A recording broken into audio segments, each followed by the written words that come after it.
कि हम सुख के लिए भोगों में विचरण करते हैं, मन बुद्धि चित्त आदि के द्वारा।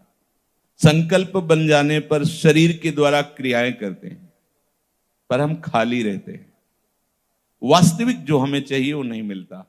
अज्ञान के कारण आप भले राजी हो जाए, नहीं तो आप देखिए हर भोग के बाद एक हृदय में ग्लानि सी होती कि जो मुझे चाहिए था वो तो मिला नहीं, मैंने जो कल्पना की थी सुख की वो तो यहां है नहीं।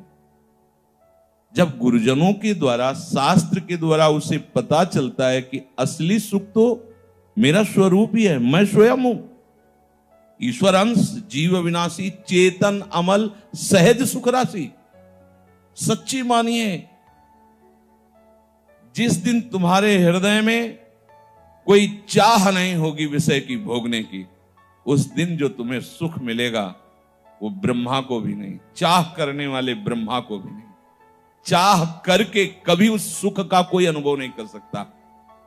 चाह जिसके हृदय में है, किसी की कोई भी चाह, वो सुख जब स्फुरित होता है तो मोक्ष की भी चाह नहीं रहती, कोई चाह नहीं रहती। चाह मिटी, चिंता मिटी, मनुआ बेपरवाह। एक अद्भुत मस्ती, वो आप सोच ही नहीं सकते कितना अपार सुख है कि कह रहा है उपासक कि मुझे चक्रवर्ती सम्राट पद नहीं चाहिए। विचार करते, चक्रवर्ती सम्राट पद नहीं चाहिए, त्रिभुवनपति देवराज इंद्र का पद नहीं चाहिए, मुझे परमेष्ठी ब्रह्मा का पद नहीं चाहिए, मुझे योग की सिद्धियां नहीं चाहिए। अब सोचो वो कैसा सुख है, भगवत सुख कैसा सुख है कि उपासक, और यहां तक कि भगवान कह रहे मैं अपनी दिव्य सिद्धियां उसे देना चाहता हूं, पर दीयमानम न गृह्णन्ति, वो स्वीकार नहीं, मुझे सिद्धियां नहीं चाहिए। अणिमा महिमा लघिमा गरिमा प्राप्ति, ये काम बड़ी बड़ी महामहिम सिद्धियां हैं, भगवान दीयमानम न गृह्णन्ति। इतना छका हुआ है कि अब कुछ भी पवाओ तो पाने की इच्छा नहीं, समझ रहे, तृप्त हो गया। कहां? किसी क्रिया से, किसी क्रिया का जो भी फल है वो सब सहज सुख से अलग है, आप इतना समझ लीजिए। महाप्रभु उसी सहज सुख के लिए तो इशारा कर रहे, दुरादपास्य स्वजनान सुखमर्थ कोटिम सर्वेषु साधन वरेश चिरम निराशा, तो बरसंत में वो सहजाद्भुत सौख्य धाराम।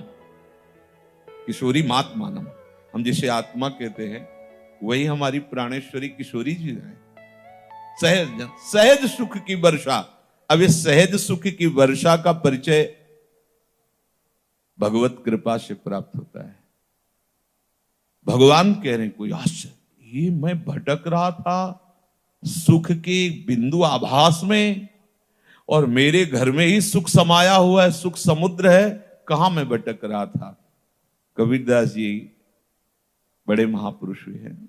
पानी में मीन पियासी, मुझे सुन सुन आवे हासी।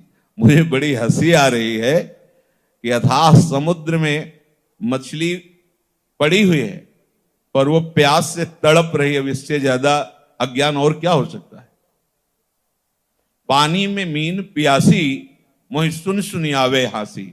अरे आनंद समुद्र के मध्य में तेरा निवास है, आनंद सिंधु मध्य तव वासा। तू स्वयं आनंद समुद्र प्रभु का अंश है, आनंदमय है। आनंद की खोज बंद कर। ये जो विषयों में, शरीरों में, शरीर संबंधियों में तो सुख की खोज कर रहा, यही अज्ञान है। बंद कर चाह करना, फिर देख तू कैसा सुखी होता है। अचाह में जो सुख है वो ब्रह्मा जी को भी नहीं है, इसीलिए कह दिया न पारमेष्ठ्यम न महेंद्र धिष्ण्यम। नहीं चाहिए त्रिभुवनपति इंद्र का पद, नहीं चाहिए। यह है परमार्थ का सुख, यह है भगवत मार्ग का सुख। भगवत मार्ग का पथिक होकर उन्हीं विषयों के लिए लोलुप, उन्हीं क्षुद्र विषयों के लिए राग द्वेष, कैसा पथिक है। वही शरीर का पोषण, वही शरीर राग, वही शरीर संबंधी भोगों के भोगने में सुख बुद्धि, तो परमार्थ का पथिक कैसा। अरे इस मार्ग में चलने की लगन लगने पर ब्रह्मादि के भोगों से विषवत वैराग्य हो जाता है। बड़ा आश्चर्य होता है उसको, अरे अनंत जन्म बीत गए, जिस खोज के लिए, जिस सुख के लिए, वो तो मैं ही निकला।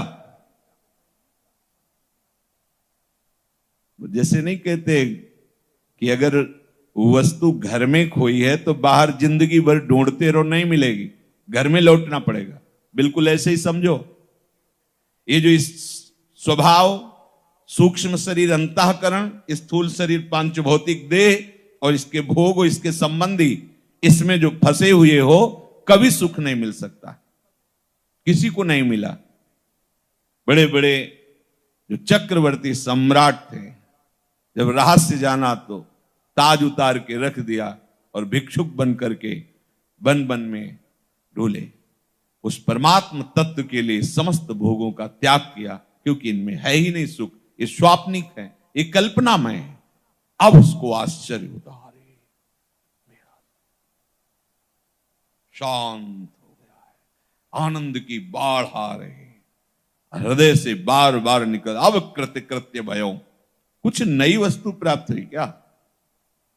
ब्रह्म से जिनको अपना माने था नानात्व को, उसका त्याग किया और शांति मिली। त्यागात शांति, निरंतर शांत, और शांति में ही खोज होती है।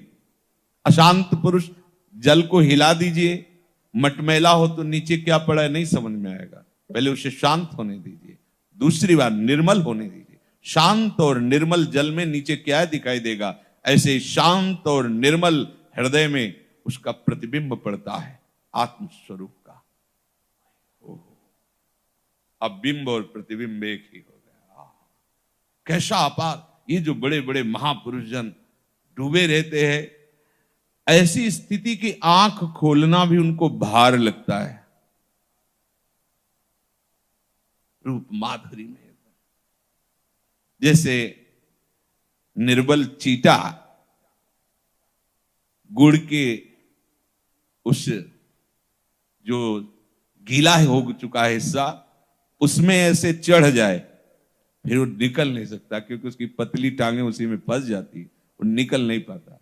ऐसे ही संपूर्ण अंतःकरण, जरा सा रस का चस्का लगा भगवत रस का,